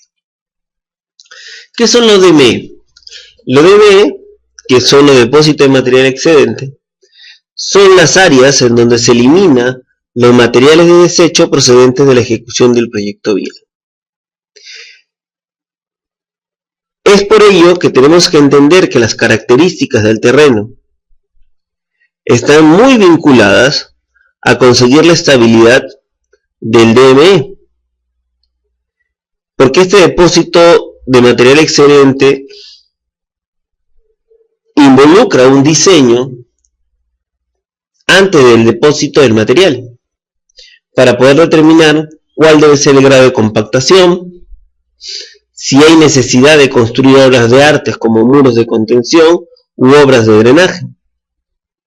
Porque una de las cosas que no debemos olvidar, que el depósito de material excedente nos permite esta analogía que la materia no se destruye, solo se transforma, y dentro de nuestro flujo de procesos, donde yo tengo insumos que son materiales de cantera, tengo una actividad que son, en este caso, la construcción de la vía, donde voy a tener remoción de material excedente para incluir material de la cantera. Ese material que no me sirve tiene que ser dispuesto en otro lado, porque son subproductos del proceso productivo, en este caso de la cadena de valor de la carretera. Ustedes, por ejemplo, aquí, como pueden observar, tenemos un depósito inadecuado de material excedente en la parte superior izquierda, en la cual ustedes pueden ver cómo por una inadecuada disposición se puede poner en riesgo hasta la misma infraestructura vial. Y ustedes pueden ver en la parte inferior cómo este depósito de material excedente ha sido adecuadamente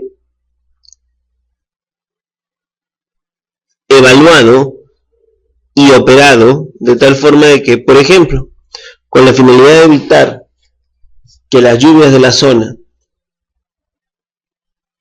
puedan arrasar con el material excedente por falta de compactación, ha sido compactado.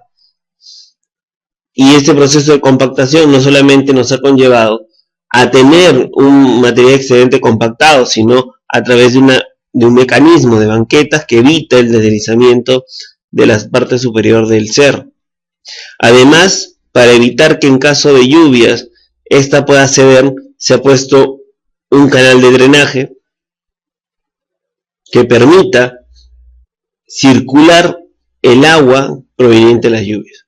Con eso, el depósito de material excedente, en lugar de ser algo que no quiero porque me va a generar problemas, lo que estamos pretendiendo es que es necesario tener material excedente dispuesto adecuadamente, y para lo cual hay que hacer toda una operación y mantenimiento de los mismos. Otro tema importante dentro de la gestión es el tema de la gestión de residuos sólidos. ¿Por qué es importante? Porque, como hemos dicho, en el proceso del proceso productivo voy a tener materiales excedentes o subproductos de la gestión. ¿Qué significa tener materiales excedentes o subproductos de gestión? Por ejemplo, en el caso de los subproductos de la gestión van a ser los residuos sólidos que podamos obtener. Pero no cualquier tipo de residuos sólidos, porque voy a tener, de acuerdo a la tipología, residuos sólidos peligrosos y residuos sólidos no peligrosos. Y muchas veces dentro de nuestros proyectos no entendemos que hay que disponerlos en forma separadas o segregadas, porque puedo tener residuos domésticos, industriales, líquidos, que muchas veces al no ser adecuadamente manejados pueden convertir a todos los residuos en peligrosos. Una de las cosas que se pide mucho y que tenemos que marcarnos en el proceso de la gestión de residuos sólidos es que hoy en día, cuando conversamos nosotros de cómo mejorar esta gestión, conversamos de cómo no afectar el ambiente teniendo en cuenta que luego no vamos a estar, que es algo que todavía nos falta, ¿no? Por ejemplo, un almacenamiento incorrecto, porque yo luego no voy a estar acá, es dejar los cilindros de combustible en forma desordenada, que estén derramando combustible, y la típica respuesta de los almaceneros, de la gente de patio de máquinas, pero si ya nos vamos, y eso es lo que no puede suceder. Por eso lo que tenemos que buscar es un almacenamiento correcto, por eso que los jefes de SOMAS es importante que estén ahí, los prevencionistas, de tal forma de que logremos que la gestión integral de nuestro proyecto no solamente tengan que ver con hacer una buena obra, sino con manejar adecuadamente los componentes del proyecto, como son las canteras, como son los materiales excedentes y como son los residuos sólidos que se han generado como parte de nuestro proyecto. Por eso, como ustedes pueden ver, una forma de almacenamiento correcto, es más, si ustedes pueden ver en la parte inferior de acá, si nosotros quisiéramos tener mayor seguridad, que significa tener costos adicionales de la obra, por eso que hoy en día nosotros lo que tenemos que buscar es que se apruebe el proyecto de evaluación ambiental antes, por favor, antes de el expediente técnico. Con eso lograríamos muchísimas cosas y evitaríamos sobrecostos luego porque ya están costeados. Uno de los componentes, especialmente cuando hablamos de recursos hídricos,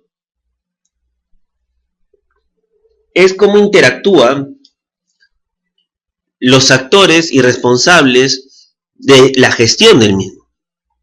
En el Perú, el responsable del agua es la Autoridad Nacional del Agua, que dentro del sistema de evaluación de impacto ambiental se le indica en la misma ley y reglamento que ellos tienen opinión técnica en relación a los recursos hídricos que ellos manejan. Se le llama opinión vinculante, porque sin esa opinión no podríamos continuar el trámite, pero en la norma, así lo busquen, no van a encontrar la palabra opinión vinculante. Es un parafraseo que se hace, o que siempre se hace, para poder obtener la opinión que sí es obligatoria por parte de la Autoridad Nacional del Agua. ¿Y por qué? Porque justamente la ley del Sistema Nacional de Impacto Ambiental y el reglamento establecen, por ejemplo, en el artículo 11, la revisión del estudio de impacto ambiental. Entonces, en dicho artículo se dice que el proponente debe presentar los instrumentos de gestión ambiental a la autoridad competente correspondiente para su revisión. Asimismo, la autoridad competente en los casos establecidos en el reglamento solicitará la opinión de otros organismos públicos e instituciones.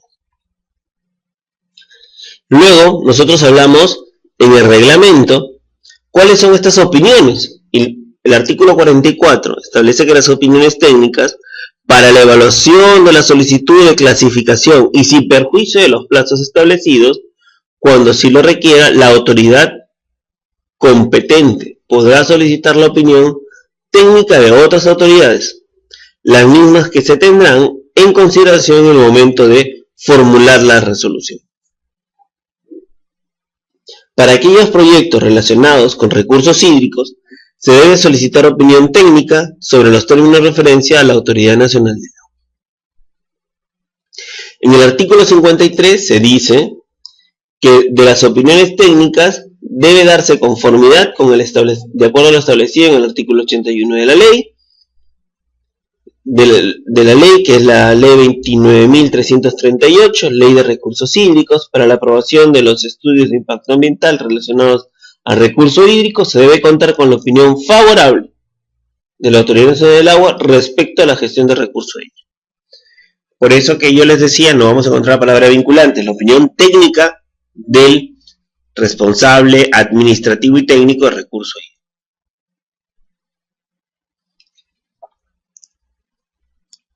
Pero ¿qué dice exactamente la ley de recursos hídricos? Exactamente, la ley de recursos hídricos, en el artículo 81, cuando dice la evaluación de impacto ambiental, dice: sin perjuicio de lo establecido en la ley 27.446, ley del Sistema Nacional de Evaluación de Impacto Ambiental, para la aprobación de los estudios de impacto ambiental relacionados con recursos hídricos, se debe contar con la opinión favorable de la autoridad nacional.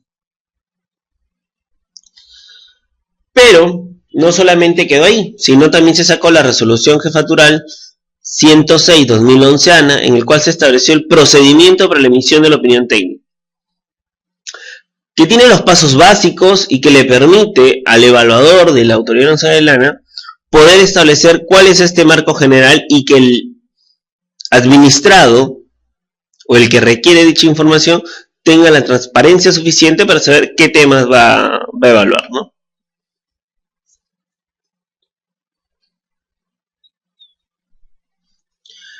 Nosotros, cuando conversamos qué estudios de impacto ambiental requieren la opinión de la Autoridad Nacional del Agua, lo primero que tenemos que tener en cuenta es que tenemos que revisar el anexo 2 del reglamento de la ley del Sistema Nacional de Evaluación de Impacto Ambiental. No solamente el anexo 2 del 019, sino aquellas modificatorias e incorporaciones que ha tenido el 019. En este caso, cuando ustedes revisen el anexo 2, van a ver los proyectos viales, que son responsabilidad del Ministerio de Transporte y Comunicaciones, están en el anexo 2. Por lo tanto, obviamente hay que tener la opinión si se pasa sobre un cuerpo de agua. No es que yo quiero pedirla y me van a dar. Normalmente se pide cuando pasas por un cuerpo de agua, o vas a captar agua o vas a vertir agua a un cuerpo receptor. Cuando se trata de proyectos adyacentes a cuerpos de agua, tal como lo hemos indicado, cuando se proyecte capturar directamente recurso hídrico, cuando se proyecta verter a cuerpos de agua, y cuando se proyecta realizar embalses o alterar cauces.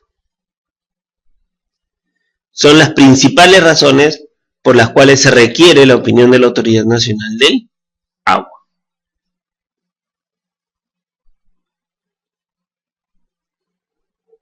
¿Cuáles son estos criterios de evaluación que tiene la Autoridad Nacional del Agua durante el proceso de poder emitir su opinión?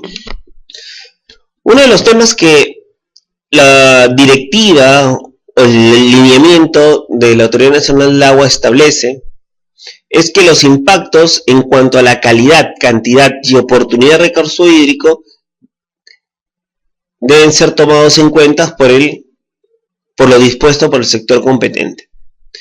Segundo, las medidas de prevención, control, mitigación, contingencia, recuperación y eventualmente compensación relacionada con los recursos hídricos.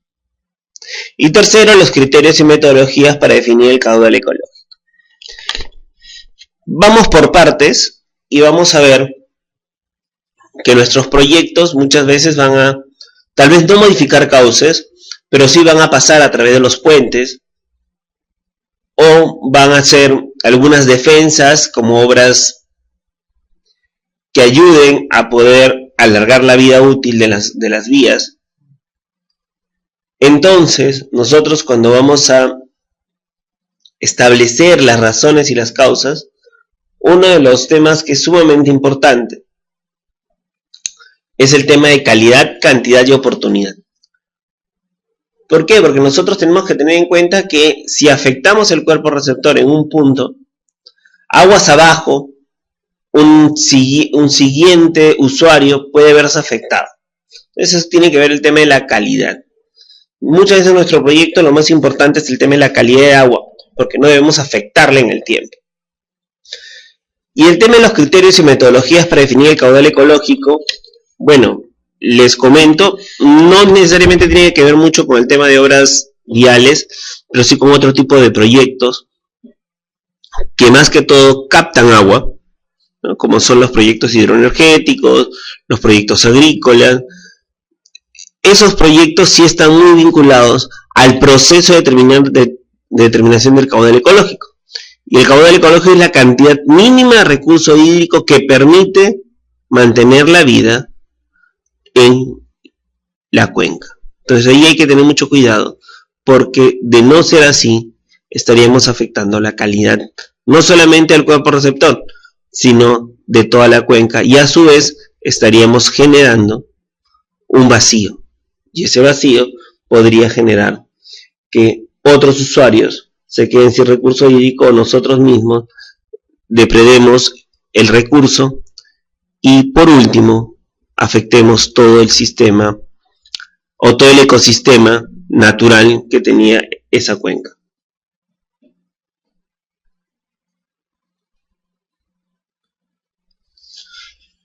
Pero, ¿con quién vamos a conversar en la Autoridad Nacional del Agua? Es importante conocerla, porque vamos a trabajar muy directo con ellos.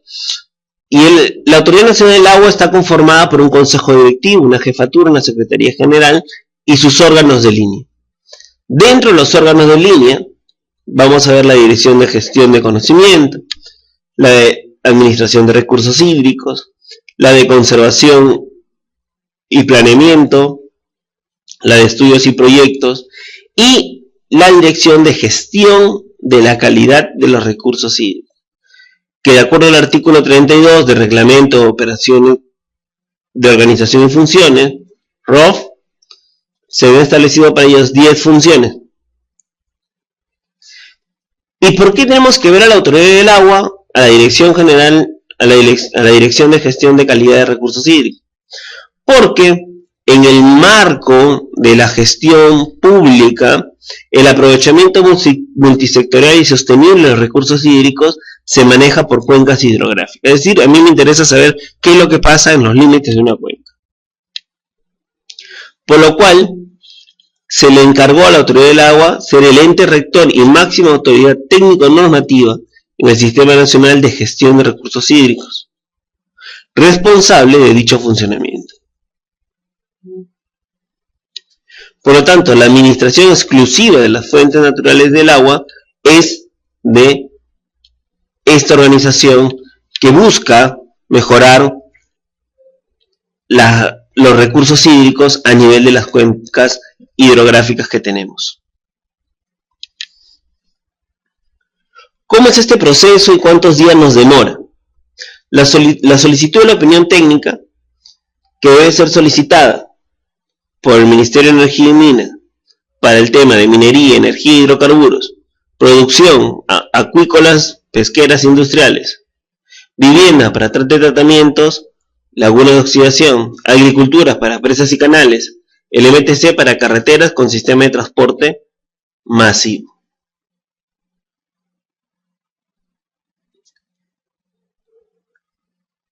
Nosotros siempre hablamos de estudio de impacto ambiental, pero en realidad nosotros debemos comenzar a hablar sobre los instrumentos de gestión ambiental, entre ellos los estudios de impacto ambiental. Entonces, cuando yo presento un estudio de impacto ambiental, los días que va a demorarse, de acuerdo a los lineamientos establecidos por la Autoridad Nacional del Agua, son en promedio 40 días de evaluación más 10 días de observaciones. A nivel de semi-detallado, 30 días de evaluación, 10 días de observaciones, y otros instrumentos como un día u planes de manejo, son 20 días de evaluación y van a haber 10 días adicionales de observación. Estas fechas lo que buscan es que el administrado en forma casi paralela pueda hacer su trámite de evaluación en la autoridad ambiental competente, así como en la Autoridad Nacional del Agua, ¿no? Como hemos dicho, el artículo 81 y la resolución jefatura 106/2011 establecen el mecanismo y la obligatoriedad de que los estudios de impacto ambiental cuenten con una opinión técnica favorable de la Autoridad Nacional del Agua.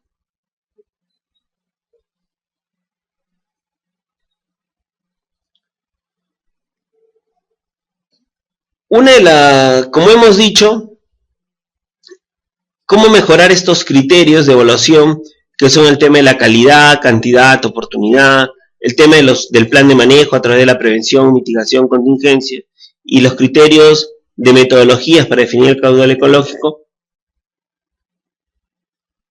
Están vinculados al debe ser de la Autoridad Nacional del Agua.